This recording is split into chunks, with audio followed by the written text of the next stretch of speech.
I jokingly tell people that I came to the conclusion my employees were trying to kill me, but it wasn't intentional on their part.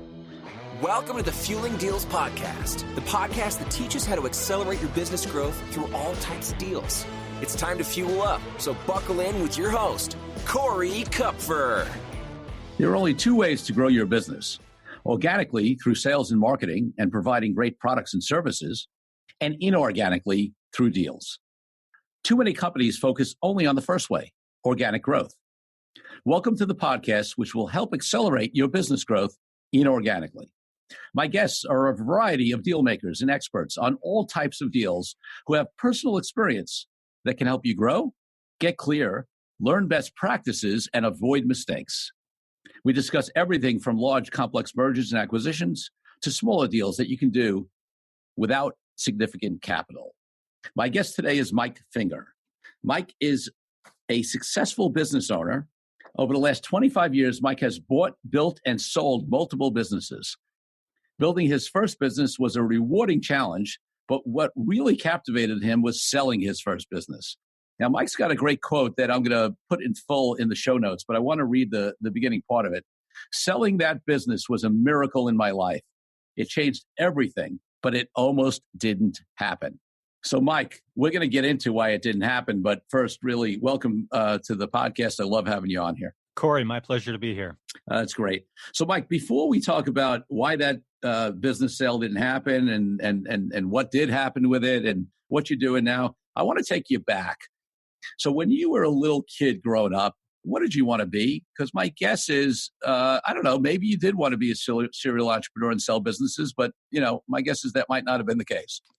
That's a great question. It's funny, we when we look back, we see things that maybe sometimes point to where we ended up more than they point to where we thought we would go. I'm reminded of the story that my dad tells, where he'd head off to work and he would leave chores for my brother and I to do. And he talks about coming home and finding out that I had hired the neighbor kids to do some of the chores that he had left for me. I love it. And he said, my dad's an electrician by trade. And he said, I wanted to be angry, but I knew that I couldn't because technically you had done what I asked you to do. So, but, there was that stream throughout, it was everything from the strawberry stand up on the corner to just a general interest. But, I played with the idea of being an architect for a little while. I played with some different ideas, but this is where we landed. So.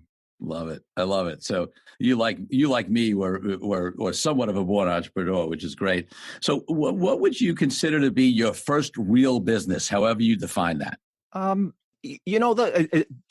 be fair, I'd love to tell you the story that it was, I was 12 years old and did something, but the first real business was the first business that we started. I was 5 years out of college, and my wife and I decided that, we saw a need that we wanted to meet. And so we literally cut our dining room table in half to make 2 desks and started a business out of our living room. And, up to that, I didn't have that, here I've done 3 of these already or 4 of this. So everything I was learning at that point, I was learning from scratch and for the first time. And so,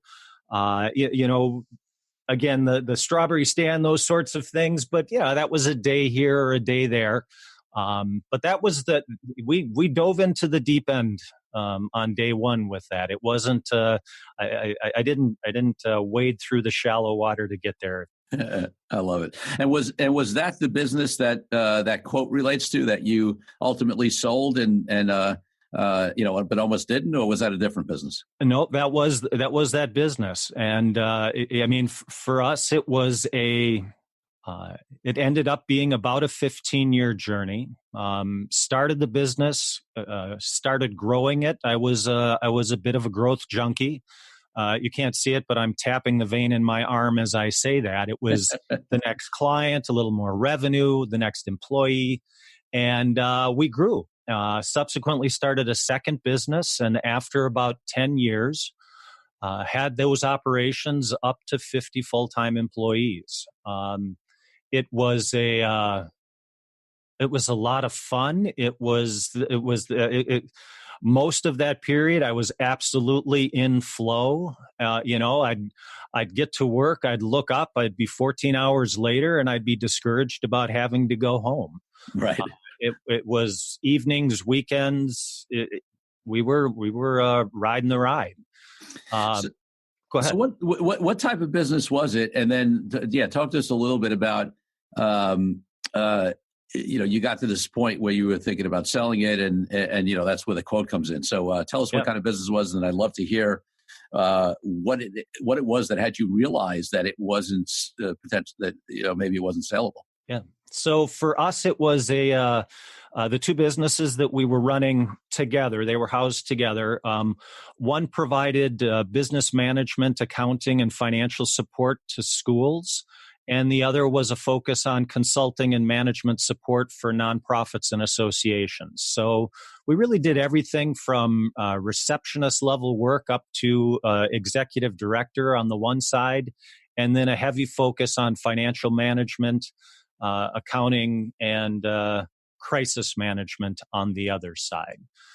So employed 25, 30 accountants between the two, had professionals in a wide range, and it's tough to describe because it's an experience that I have since learned is very common for business owners, but I don't want to call it hitting the wall because it wasn't quite that abrupt, but you start going in and the days are less fun than they used to be.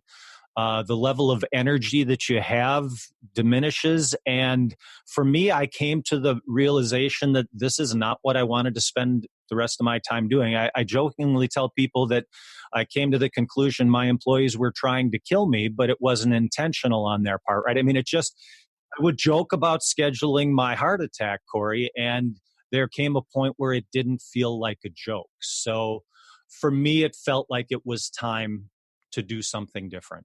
It's interesting, and you alluded to the fact that that's not uncommon. And I really, it's the classic entrepreneur, founder, startup personality that a lot of us have that, likes building something from nothing and creating, something in a vision they have and all the challenges that comes with that. And then, when it gets to the point where actually the business reaches a level of success and it comes to maintenance and management, that's a different set of skills. And, what I see with a lot of entrepreneurs is that's the point at which either they sell their business, or some of them choose to bring in professional management, continue to be owners, but not be actively involved because that's not what they're interested in. I think you hit the nail right on the head there, Corey. It was that recognition that I didn't want to be the guy sitting in the corner office, right? I did enough of that to realize these employees are coming back to me to solve problems we solved 6 months ago. Or 12 months ago, or, we were growing through our solutions or whatever it was. But for me, there became a level of duplication that sparked a level of boredom. The other problem that I had, to your point, was that I found that we were creating things that were working, and then I didn't want to leave them alone. I kept tinkering, I kept changing things, and suddenly you found a system that was working, was suffering from a cancer that I created for it. So again, it was that point where I said, "Okay, I'm ready to do something different." And then I had the nightmare day that I still remember. It was the day where I hung up the phone and I realized that what I created was unsellable. So why was it unsellable? What was that? When you had that dreaded feeling in your stomach, what was the realization on why what you had built and why it wasn't sellable? What actually occurred was that we had been approached by a competitor for a potential purchase, and so I quite excitedly put together a little summary statement and put some of the data together and got it out to them. And the result of that conversation or of that outreach was just silence with a quick note, "We're not interested." I followed up that dismissal with a conversation with a couple different business brokers and started to hear echoes from call to call. That was the not enough cash flow, too owner dependent, Again, nothing that somebody who's been active in this industry is going to be surprised by, but as a small business owner who, like I said earlier, was learning everything for the first time, it was shocking. It was devastating. I can remember sitting under my desk, Corey, not at my desk, but under my desk, ready to sell the thing for a dime, literally a dime if somebody walked through the door just to let me get out. It was professionally, but also personally, it was an incredible low point for me because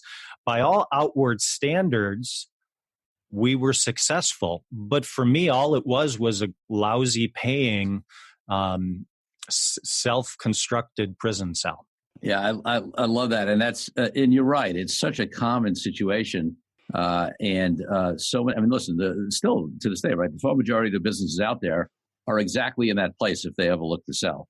Around it's interesting. I'm very for a decade I've been very active in the entrepreneurs organization, and around EO, there's this big. Michael Gerber's E-Myth Revisited is like a Bible, and the concept of building a business that you're working on, not in, and having it not be reliant upon you is like a mantra. But throughout a lot of the business community, that's not. And frankly, even in the EO community and other places that follow that, a lot of people haven't successfully achieved the ability, even though they understand the concept, they actually haven't gotten there where their businesses can run without them and where it's has enterprise value beyond their involvement. Absolutely. And Corey, you just described the next 3 years for me, right? Because I was familiar with the E-Myth. We had systems. I thought I had what I needed. But the reality is that the next 3 years were about me converting that business from what I had built to something that actually had transferable value, something that a buyer might actually find attractive. And again, like so many things, when you're learning for the first time, I didn't know what I didn't know, and that's why hitting that wall so hard for me is something that still echoes and resonates for me today. I can sit here and remember how I felt, and then I can start to feel that way. Just the overwhelming sense of impending doom. How could I have gotten here? How could I have been so wrong? And the thing about it is that, Corey, it wasn't that I didn't look for this kind of information. I'll give you a real simple example. I can remember reading the article 2 or 3 years before that day I described, where the article told me that my business was going to be worth 2 times annual revenue. We were doing about 3 million at the time. I figured if I can get this sucker to 5, I'm out, because even if I'm at the low end of that 1 to 2 times revenue range, that's going to give me enough takeoff space to do what I want to do next. And it wasn't until I got to that bad day where I realized revenue had absolutely nothing to do with the value of my business. So I did my homework. And jumping ahead, it's how I ended up doing and feeling about how I feel about this topic now. I think the entire industry does a fairly lousy job of translating this stuff for the average small business owner. I 100% agree with you, Mike. And I've seen this in various industries. People come to me, we do a bunch in the wealth management space, and the industry publications talk about, 2x revenue all the time. And if you speak to anybody, any of the professionals that do valuations in the space, they're never going to do. And this is true. I've seen it in other industries. It's almost, listen, if you're selling a tiny book of business in some sort of consulting or professional practice, and it's small, sometimes it'll be expressed in a revenue multiple. But the bottom line is that no real valuation is ever going to be done on a revenue multiple on any real deal, because just the simple fact that every company with the same revenue doesn't have the same profit. Let's start there. Not to mention a million other factors. So yeah, the misinformation out there is shocking sometimes. And I get the temptation to give rules of thumb, but it's problematic. Oh, massively problematic. And again, I was approaching the sale of my business sincerely, I thought. And it was about revenue because I had done my homework, and that's what the article or articles said. And I was off to the races. Obviously, I missed it, right? The information is out there. But from my perspective, it's in an incredibly difficult way to consume. Great. So so it's interesting. So you had a journey where you figured out what you really had to do to make that business sellable. And, it's sort of going to tie into what you do now at Exit Oasis, right? Because, you provide this kind of information and services and strategy and consulting to others. So I want to sort of combine, because I'm sure they're parallel, right? And I'm sure maybe you've learned some more lessons since then, but certainly the lessons you learned in that first business have influenced how you advise other companies to do it. So why don't you take me through some of the lessons you learned, and then what Exit Oasis does, and to help other business owners avoid those challenges and mistakes that you had to go through. Yeah, great. It's the goal that we set when we sat down with Exit Oasis is to try to figure out a simple approach to this topic for small business owners. Small business owners constantly ask that question, am I going to be able to sell my small business? And my personal experience and the vast majority of people I talk to, when they reach out to try to get an answer to that question, they get met with complexity. Right? I mean, how many small business owners do you know that get introduced to the topic of selling a business because they actually accept the invitation to spend 3 hours sitting through an ESOP seminar? Right? I mean, and so now that's their introduction to this topic, and the odds that they're ever going to do an ESOP are astronomical. Right. So it's the engagement in this space. And for me, when I started going through the steps of trying to figure out how would I make the business sellable, they directly relate to where we landed at Exit Oasis. It's down to some really basic questions. Are your results desirable? No trick there. Is what you have with your business and with the life that it creates for you, is it something that I'm going to look at as a buyer and say, I want that?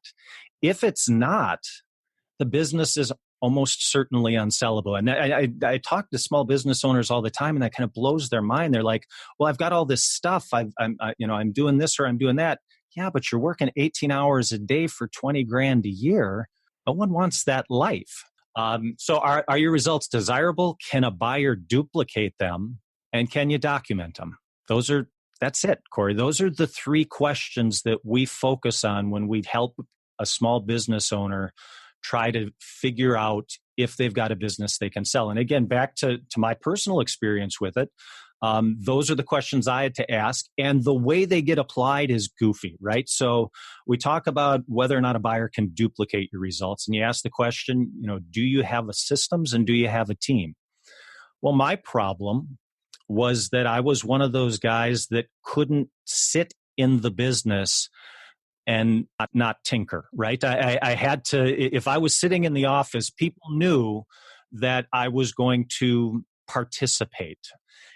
And the reality for me is that participation started to cause more problems than solutions. And so I hired professional management, but that wasn't enough. I had to do that and then escape to a satellite office 50 miles away that I set up exclusively so I had some place to go sit during the day. That allowed me to strategically engage with the management team, but not be there on site because I didn't know how to be there on site and not be the boss. You know what, Mike? Let me just jump in here because it's so great that you said that and that you were willing, that you had the self-awareness and willingness to make that move, because a lot of people don't. And I can't tell you how many times I have seen, like it's so classic. When you get to the point where you have a good team and they are happier when you're not in the office than when you are, right? And it's not because they don't like you necessarily, whatever, but it's all the things that you are talking about now. That is a signal that something has to change, whether it's getting a satellite office, whether it's selling the company, whether it's whatever it is. I remember I had a conversation once with Vern Harnish, who's written many, many books and has, including Rockefeller Habits, and has Scaling Up, and he moved to Barcelona, right? His company was U.S. based. He moved to Barcelona, and when I asked him, why did you move to Barcelona? He said, well, I could tell you that we were interested in being there, my family and whatever, but the real reason was I had to get far enough away from my office and my team so that they could operate without me interfering with them. Absolutely.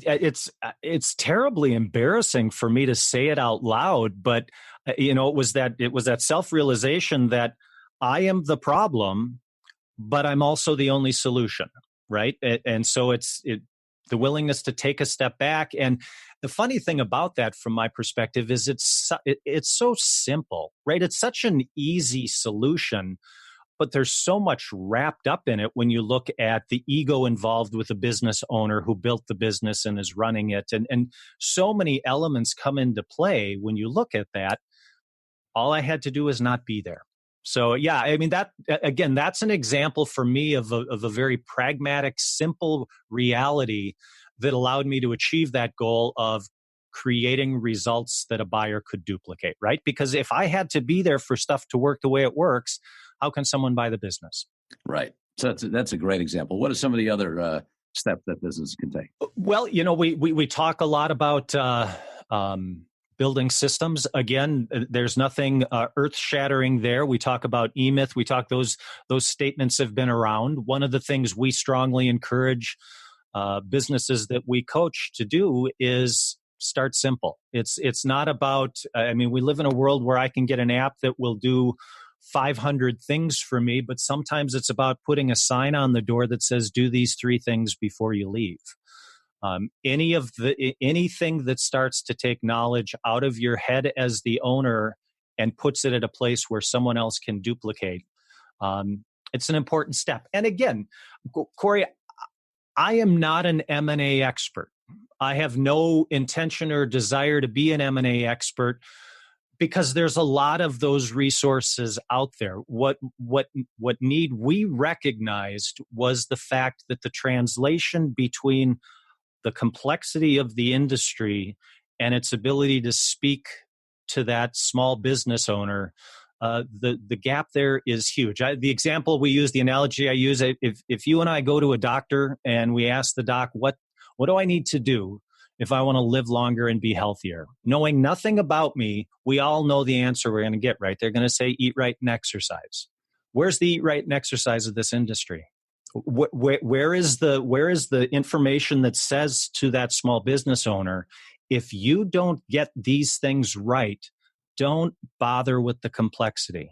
If you don't walk through the door with these basics in mind, don't assume that you're going to sell your business. And the numbers on that are terrifying. I mean, I'm sympathetic to the small business owners, but I read statistics that say 70% of small business owners intend to sell their business and use the proceeds to fund their retirement. Never more than 20% of small business owners sell. There's a massive gap of people who are setting up a financial nightmare for themselves because they believe something in the space that simply isn't true. No question about that. That's a huge gap. And then, the other gap that you identified that Exit Oasis and you and your team are filling, which is great, is that gap. Like you said, there's a lot of M&A professionals out there, whether that's on the investment banking side, frankly, what I do on the legal side, financial and accounting people. But when somebody goes to sell a business, the far majority of them are going to hear, certainly from, let's say, an investment banker or even a business broker, that I can't help you. Right. So, yes, once you get to the point where you're at a point where those people can help you, there's plenty of resources there. What I hear is that you are taking the majority of those businesses who are going to hear, I can't help you, and helping them figure out how they can get to the point where the other professionals in the M&A space will be able to help them. It's so funny you mentioned that, Corey. I have had a lot of pushback from people in this space who tell me, number one, that we need to charge way more for our service, that we should charge for our content. Our content is free on the site. Our email is free on the site.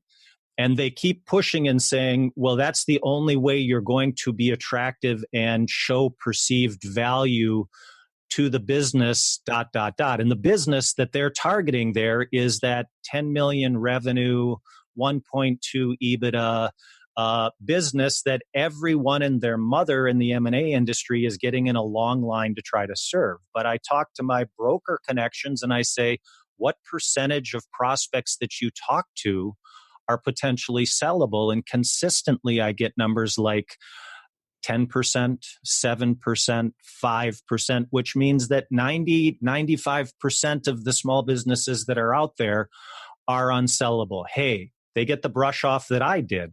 Go fix this, come back and talk to me in 24 months. Well, can you fix it for me? Sure, $400 an hour. Well, I'm not making any money. That's why you don't want to sell my business. So where do I get the $400 an hour to have you help me? It's a catch-22 for that small business owner, and the need is massive. Yeah, as you can tell, I definitely see the gap because I see it all the time. With my clients, and we have clients that range from very big companies, but down to a lot of entrepreneurial and smaller businesses.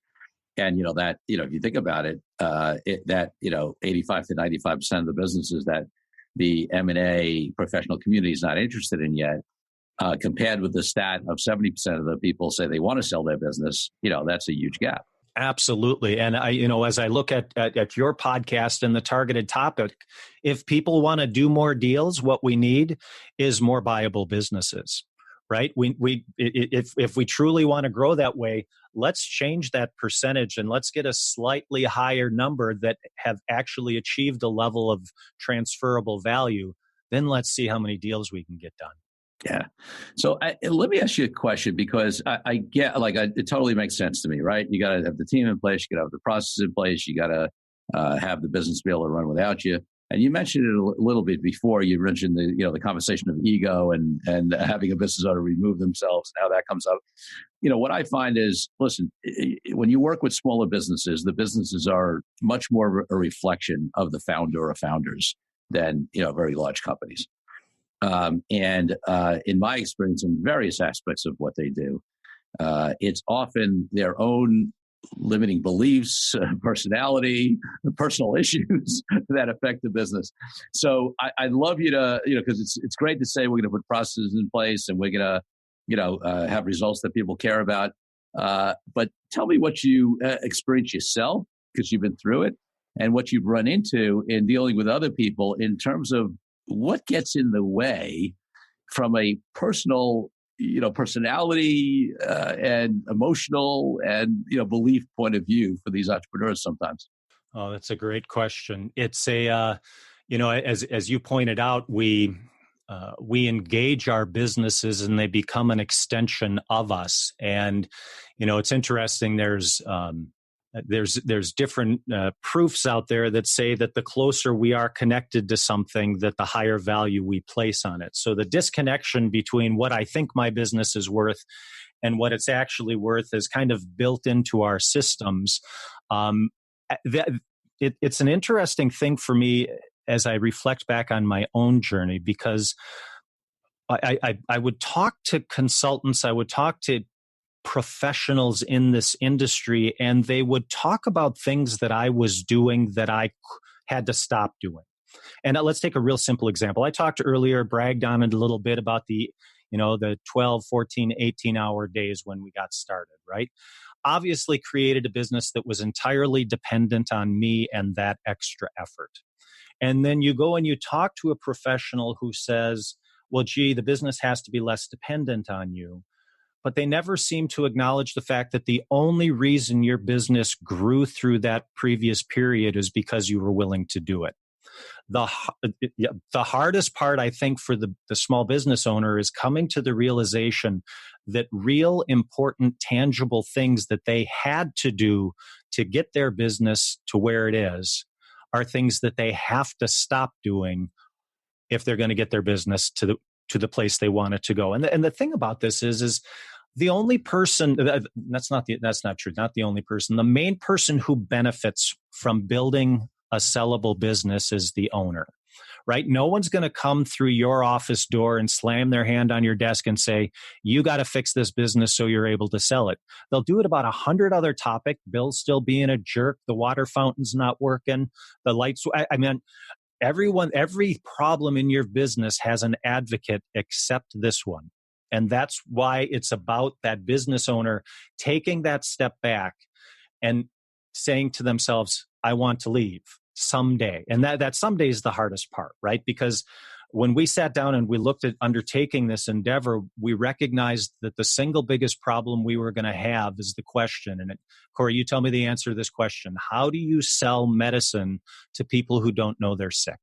Yeah, you got to, I mean, you're talking about creating a market, creating awareness, which is the toughest thing to do, right? Amen. Yeah, I mean, it's really about helping that business owner recognize that their business has to reach ready to sell before they reach want to sell. Because, and I mean, you know this better than I do. What are the things that trigger a sale? It's almost never the strategic execution of a 7-year timeline that finally reached the jumping off point, right? It's that I'm not staying in this cold weather anymore. I got to get out of here. I'm going to sell this business. It's the divorce. It's the illness. It's those very human things that don't care whether or not your business is ready for sale. Yeah, that's absolutely true. And I'm fascinated by the, you bring up a really good sort of distinction and turning point that entrepreneurs have, which is that, listen, I remember when I started, my law firm, right? I did the same thing. I mean, I was hustling like crazy. I built a business from nothing. I was at every networking event there was. I was working, day and night, even when I didn't have clients, just to get clients. And then when I had clients, I was handling it myself, right? I mean, there is a stage where that's appropriate. But, there's a saying that I love, and I repeat to entrepreneurs all the time, and frankly to myself, which is that concept of, what got you here won't get you there by definition, because if it would have gotten you there, you'd be there already, right? So you always have to, this need to, frankly, almost totally blow up certain significant ways of being, things you do, sometimes even, who's on the team, because they're not able to, grow as the business grows. And it's a tough thing for business owners to do. But if you remember that what got you, here won't get you there, you have to make significant changes at various points of the journey. Absolutely. Absolutely. And then reminding yourself on a regular basis of these things that you've decided, right? I mean, that's why our model is part of what it is just that weekly drip to say, listen, Corey, you've thought about, you're interested in selling the law firm one day. Have you thought about this? Have you thought about this? Have you thought about, right? It's that constant drip to compete with the avalanche of, other problems that get presented to you as the owner. And again, one of the things that we try to focus on is the fact that I don't care if you sell your business, right? That's not what this is about. I'm not a broker. I'm not an M&A guy. I'm not taking 10% of your deal. If you fix this business, if you change this business, I mean, we've heard the phrase how many times that it's the best business to own is one that you can sell, right? Because these key elements are in place there. But how does that translate to the small business owner who is not an attractive target to the M&A professional, to the valuation professional, to the exit planner, right? Exit plans are great. I'm going to write a check for $5,000 when my seller's discretionary earnings for the year was 15. Probably not, right? There's a gap there, but that doesn't mean that those businesses aren't sellable with distinct changes. Again, I lived that. And have done it subsequently from that. I sold the first two businesses. I worked for a year as a broker, learned a ton, realized that wasn't for me, and then bought and sold 2 other businesses, putting these principles into practice, that recognizing that there are things that make a business more sellable. Mike, listen, I feel like we could talk forever, right? There's so much in this topic. But, at least on this podcast, and, maybe we'll do one in the future, we're sort of coming to the end here. So what I want to do is I want to give you an opportunity before I ask you my final question to let people know where they can find out more information, where they can reach you, because I'm sure based upon what they've heard so far, they're going to want to know more about what you do. I appreciate that, Corey. ExitOasis.com is the website. If there's one step I would encourage you to take as a small business owner, sign up for the free e-newsletter that's there. It's not a marketing piece. All we do is curate and create content designed to help small business owners learn to leave. That's our phrase. I want you to know how to leave your business when you want, the way you want. To me, that's the key step. That's that drip, drip, drip that comes into your brain as the business owner and says, someday I'm going to want to leave. What do I need to be ready? So listen, Fueling Podcast listeners, I really recommend that you do that. I mean, even if you never sell your business, the kind of things that you will learn from that will make your business better, less dependent upon you, and have you run a better business, and then also obviously set it up if ever you choose to or need to sell it. So definitely check out Mike's content there. So Mike, my final question that I always ask on the podcast, authenticity for me is a huge, huge value. My book is called Authentic Negotiating for a reason. And for me, authenticity is not just about external morals or integrity, although obviously integrity is crucial. It's really about alignment. It's really about self-awareness. We alluded to this a little bit before. It's really about self-awareness, self-knowledge, and aligning our business decisions, whether it's doing a deal, not doing a deal, whether it's the way we run our business, whether it's what business we're in, to our internal truth and values. And I'd love to hear, I always want to give people tips on how different business owners do that. So what do you do to make sure that your business decisions and the way you advise other clients, but also internally in your own business and life, are authentic to who you are?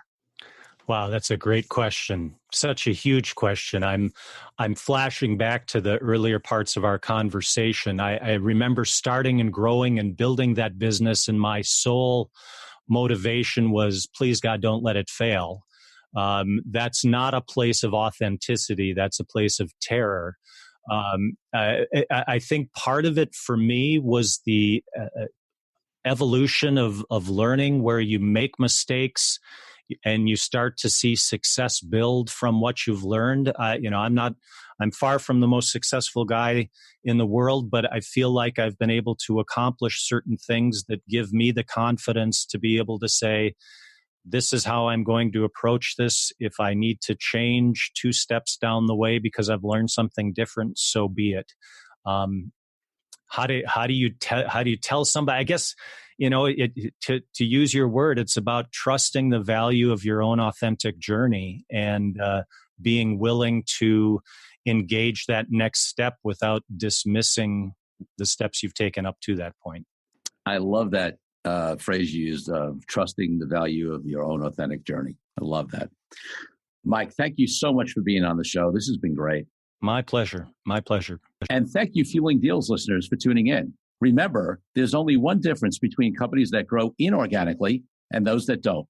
And it's unrelated to size, amount of capital, or any other factor, other than that owners and executives of companies that do deals make a decision to do deals, and then they take action.